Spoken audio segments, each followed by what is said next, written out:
Coming up on Fulton Today, now that property tax bills are arriving in the mail, how are tax assessors dealing with the many appeals? We'll have an update. The Marshal's Department and the Sheriff's Office add body cameras to enhance public safety. I'm Brian Robinson, and I'll have more on this story coming up. Also, magistrate judges across the state trained to ensure proper court access and fairness.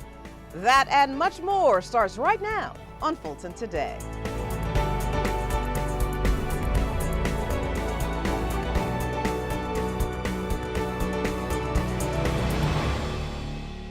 Welcome to Fulton Today, everybody. I'm Shania Chavis-Rucker. More on the tax bills and appeals in just a moment. But first, Fulton's law enforcement agencies answer the call to become more transparent when dealing with the public. Now, all sworn personnel with the Fulton County's Marshal's Department and the Sheriff's Office will soon be wearing body cameras. FGTV's Brian Robinson joins us now with more. Shania, the Marshal's Department and the Sheriff's Office are hoping their new body-worn cameras will spare them the tension that's plaguing many law enforcement agencies across the country from engaging in their communities. No! Get on the ground! Drop it! When the announcement was made, the Sheriff's Office and the Marshal's Department were receiving body cameras. It marked the first time all Fulton County law enforcement, including police, are wearing body cameras. A grant from the Department of Justice is funding the cameras for the Sheriff's Office and the Marshal's Department. Though each agency will be fitted with different camera models and have different policies for their usage, the goals are the same. It allows us to be vulnerable. It allows people to see exactly what we're doing, and I think it takes a special agency to open themselves up that way. Body-worn cameras are recording devices worn on uniforms to record what law enforcement is seeing when performing their duties. The Sheriff's Office has had body cameras since 2013, but this is the first time the staff outside the jail will be wearing them. According to a survey sponsored by the Institute of Justice, police officers wearing a body camera were more proactive in preventing a crime. Also, fewer public complaints were filed. When Fulton County Police purchased 170 cameras in 2016, commissioners said the cameras would help promote accountability and increase public trust. On the state and national level, that trust has been shaky. This year alone, over 600 people have been shot and killed by police nationally. And the Georgia Bureau of Investigation has been requested to investigate nearly 60 police-involved shootings. Both the Sheriff's Office and the Marshal's Department believe when they begin wearing their cameras, they will share the experience of Fulton County's police department. The Fulton County Marshal's Department establishes a more working relationship, a better working relationship with the public, the citizens of Fulton County, and that the citizens of Fulton County know that the Marshal's Department is all about transparency. We don't have anything to hide.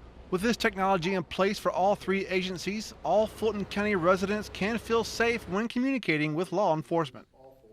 The Marshal's Department and the Sheriff's Office now have their body-worn cameras in-house.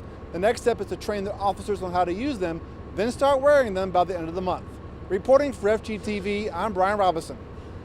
Thanks, Brian. Meanwhile, Magistrate Court is also responding to the need to restore public trust when it comes to the legal process. Fulton's Chief Magistrate Judge and Chief Administrator invited magistrate judges from all across the state for a training class on court access and court fairness. FGTV's Daryl Carver has this story. There's a lot of frustration with what's happening in the American justice system. While juvenile court is the place where children are protected and families are restored, on this day, it's the location of a training seminar entitled Overcoming Volume and Achieving Fairness. The goal was to restore the public's faith in a fast-paced legal process. Chief Magistrate Judge Cassandra Kirk led this initiative and got the assistance of Minnesota 4th Judicial District Judge and national expert Kevin Burke. So it's important for the Fulton County Magistrate Court to make sure that we are one of the courts that is ensuring the public feels they are heard. Because we are the people's court, it's important for us to train our judges as to how that looks, what that looks like. In terms of procedural fairness, I believe that given where we are as a country, where we are as a society, people feel that these are high volume courts, and they are, but they feel that they are not being heard. And the best way to do that is to slow down our process, and that's what Judge Burke is explaining to us. This training class is part of the High Volume Court Simplified grant awarded to Fulton's Magistrate Court in 2017 to improve the efficiency of its high-volume civil case loads. For the past 2 years, the court has been able to improve its high-volume civil case load by closing 30,000 small claims cases. Despite that success, judges are now working on the demeanor of the court. Demeanor is a big thing for judges, is that I can intimidate people if I'm not careful, and that's not healthy. We know that there are weak numbers. That is, people are suspicious of us. So when you come across harsh, uncaring, unfeeling, you really undermine public trust and confidence in the judiciary. To build up that confidence, magistrate judges from other jurisdictions who attended this training class are taking what they've learned and applying it to their courts. The number one emotion people have when they come into court is fear. It's significant to them, of course, what's going on and what they need us to help them resolve. But being able to sort of minimize the fear really helps open them up and give them the best chance to give me all the evidence and information they need. So if we can make people feel comfortable, I actually think that improves the quality of justice they get. Magistrate court is known as the gateway court. It's the court that most people will see if they ever have to attend court, and so it's really important that we have a good face to the judiciary, and it paves the way for people to have more trust in not only the courts but their lawyers and the entire government system. Once that road is completely paved, judges believe litigants will know they receive the proper justice once the case is closed. Reporting for FGTV, I'm Daryl Carver. Thank you, sir. An update now on property tax bills and the appeals process. By now, most property owners should have received their tax bills. Shortly after the boxes arrived to the government center, the tax commissioner's office staffers prepared and mailed the bills at the end of August. Tax bills can be paid at the tax commissioner's office inside the government center Monday through Friday from 8 a.m. to 4:30 p.m. or online. The due dates are going to be October 15th and October 31st for Fulton County. October 15th for Atlanta, October 31st for Fulton County and all the other cities except Atlanta. Well, it's important to pay early. You don't want to put it aside to pay later and you forget about it, because that could lead to trouble. You may get a lien placed on your property because you forgot to pay it. So I always recommend that you pay as quickly as you could rather than put it in the back of the drawer for a later time. You have to remember, we have a new administration here. Meanwhile, Fulton's Board of Assessors added a special meeting to address, among other things, the number of appeals that property owners have already filed. While the chief appraiser, Dwight Robinson, and members of the board continue to address those appeals, the county, its cities, and its schools can start to benefit from tax collections. Property taxes are a portion of each of those entities' revenue. If you are planning on casting your ballot in the November general election, make sure you are properly registered to vote. The deadline to register is Tuesday, October 9th. To spread the word, Fulton's Registration and Elections Department joins the 6th annual National Voter Registration Day on September 25th, as they've done in the past. Election officials say if you have had a change in status, such as an address change or you've been married since the last time you voted, then you will need to register to vote for the November general election. We have planned a really big event to help unite the Fulton County voters, and we're calling it the first annual National Voter Registration Day Pep Rally. It is a kickoff event being held September 21st at the Government Center Assemblies Hall, and it is going to be a day filled with fun, games, and learning. Celebrated on the fourth Tuesday in September, National Voter Day was first observed in 2012 to celebrate our nation's democracy. Now, according to the National Voter Registration Day website, millions of Americans find themselves unable to vote because they miss a registration deadline. In 2016, over 750,000 voters in all 50 states used National Voter Registration Day to register to vote. Keeping track of important county news is now just one click away. The county's weekly One Fulton newsletter is delivered straight to your email account. Now, all you have to do is to sign up for the information. Residents can be reminded of upcoming deadlines, look back at the week's top stories, and look ahead to program and services Fulton County has to offer. The One Fulton newsletter is an email newsletter blast that Fulton County Department of External Affairs puts out every week. And this is just one of the tools we use to keep citizens informed about Fulton County government. Now, sign up is easy, and get this, yep, it is free.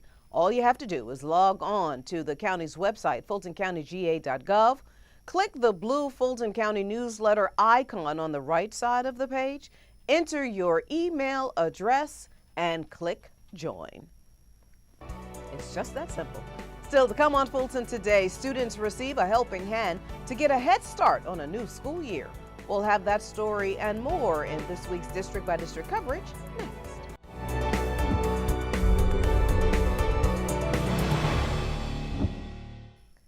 Fulton commissioners welcome news that more jobs are coming to the county, and families thank their district representative for giving their children the school supplies they need. Here's this week's District by District coverage. We began with the news about two major companies that will soon make Fulton County home. Starbucks announces its plans to bring 500 jobs to Atlanta with the opening of a new company office. State and local officials have been in communication with the Seattle-based company and beat out a number of other cities.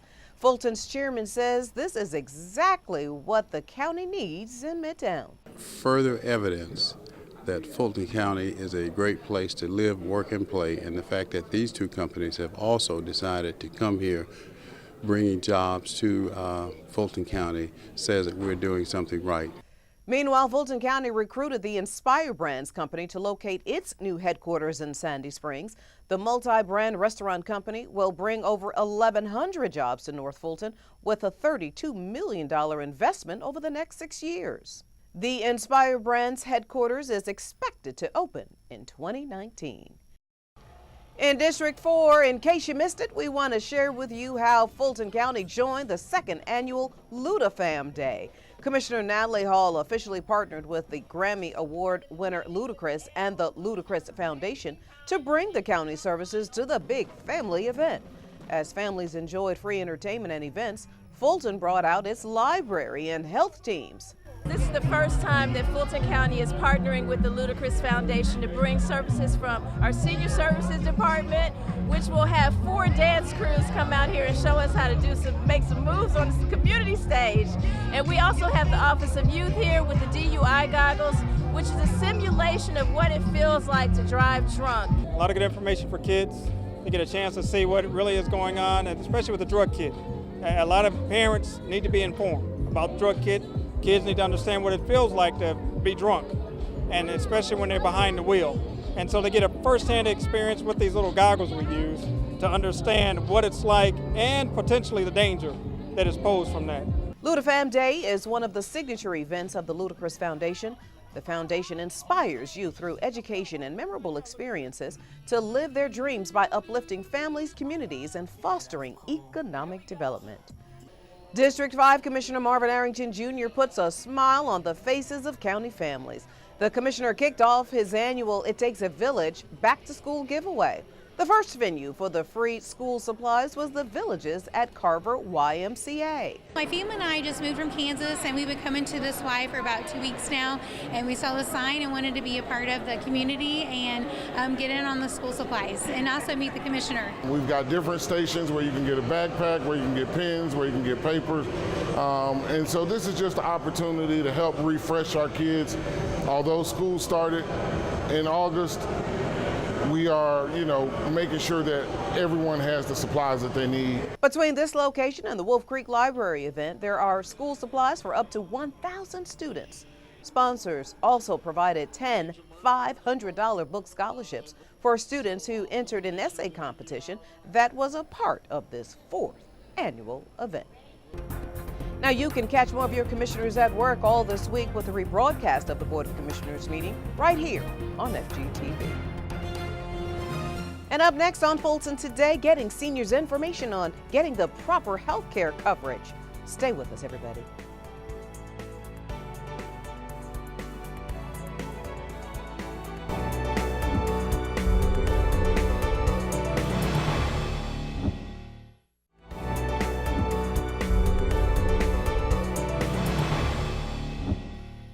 Fulton's Senior Services team informs its booming client base about one of the largest payers for health care in the United States. Aetna Healthcare representatives hosted a Medicaid education session at the Bowden Senior Center in East Point. Now, according to Medicaid.gov, Medicaid provides health coverage to millions of Americans, including eligible low-income adults, children, pregnant women, elderly adults, and people with disabilities.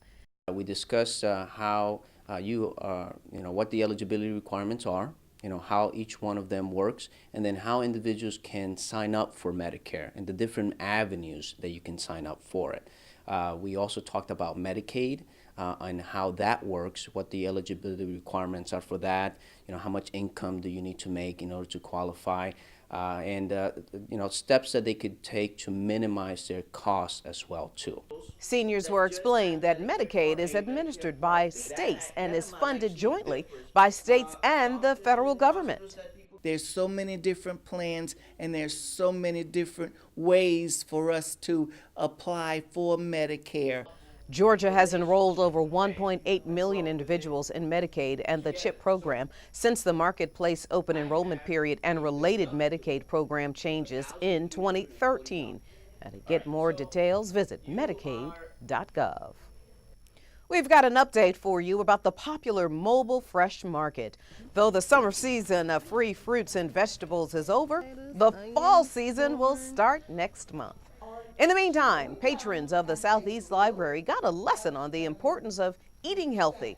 This food talk session, complete with cooking demonstrations, was hosted by the county's Cooperative Extension Office and is part of an 8-week series. We taught them how to eat well on the go, mainly to go to fast foods, and how can they eat healthier by looking at the nutrition facts labels that they have available for them so that they cut down on the fats. I just wanted to get more information on being more healthy. I mean, because I started a new diet and I was like, well, my budget sometimes don't fit a healthy meal. So I'm like, let me just see what's out there that will fit my budget.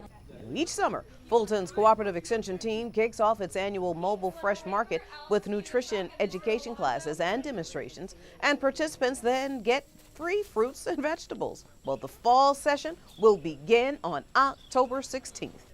You can call the Fulton Cooperative Extension Office to get details on the mobile market.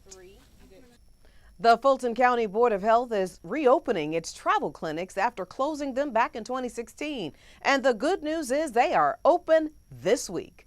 Michelle Fields from Fulton's Board of Health Department is here with more details. Thank you so much for joining us, Ms. Fields. Thank you for having me on your show. Now, I understand that according to the U.S. Department of Health and Human Services, it is important to get vaccinated, and it's equally as important to get timely vaccines for one's travel out of the country. Absolutely. It's important that travelers that are traveling to various destinations receive their vaccination ideally 4 to 6 weeks before travel. However, if they're unable to meet that time frame, it's okay, because we can also see them for an accelerated schedule of vaccines. And the travel clinic will also offer consultations? Pre-consultation visits before you leave involve history taking, your travel destination, your purpose for travel, and we also have a history taking and post-vaccination consultation for any issues or medical reasons that you encounter during your trip. And explain to us the safe care tips. Safe care tips when traveling: it's important that you make sure you have all of your medications that you normally take on a daily basis with you, packed and ready to go. It's also important that you don't drink the local water, and that includes ice in your drinks. Make sure you drink bottled water. Be careful of where you go. Be careful of what you eat. Also, you want to pack a first aid kit with basic things like DEET and sunscreen, Band-Aids with you before you go. And before you go, Ms. Fields, can you tell us about the fees and the insurance accepted? Fees for our travel clinic will be accepted in the forms of cash or credit card payments. Michelle Fields, great info. Thank you so much for joining us. Thank you very much for having me. Now call the travel clinic directly to schedule your appointment or to receive that information about the cost and vaccines. And here are the numbers and the Board of Health website. And still to come on Fulton Today, the annual official NFL picks made by some seasoned football fans. We'll share that story with you next.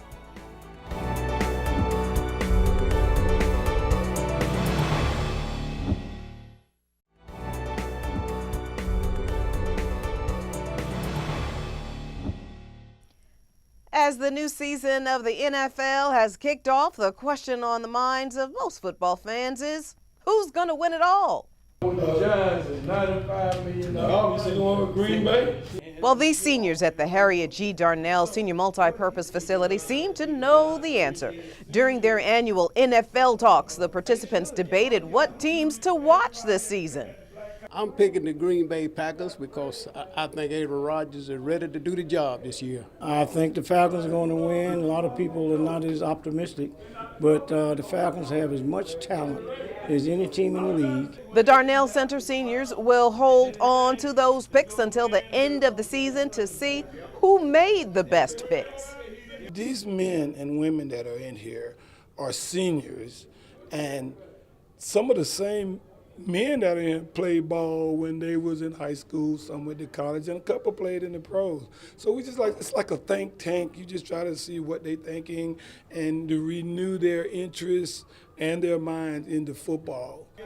Our local team, the Atlanta Falcons, are looking to making it back to the Super Bowl after failing to do so last year. If they do, they will be the first team ever to play in the big game in their home stadium. Don't forget, that Super Bowl will take place on Sunday, February 3rd. And finally, African culture and the arts come together to celebrate diversity. This is the last week to visit the Onyx Con exhibit, now on display at the Southwest Arts Center. The exhibit honors the impact and history of comic book heroes like the Black Panther and Black Lightning. With this particular show, we are honoring the impact of Black Panther, the movie, and the comic series, and Black Lightning, and also the comic series, and the history of both, and just what that has grown to be in the culture, and how much it has had an influence on everything and everyone in the arts. OnyxCon celebrates the impact, contributions, and presence of the African diaspora through popular arts such as comics, video games, collectible films, and the other media. To learn more about OnyxCon exhibits and its hours, you can call the Southwest Arts Center at 404-613-3220. Looks amazing. Now, before we go, our reminder that FGTV wants to connect with you online. Be sure to follow FGTV on Facebook, Twitter, and Instagram for up-to-date Fulton County news. And you can watch a replay of this show and any other FGTV program anytime on our YouTube channel. Well, that does it for this edition of Fulton Today. I'm Shania Chavis-Rucker. Thank you so much for watching. Join us each week for news around and about Fulton County.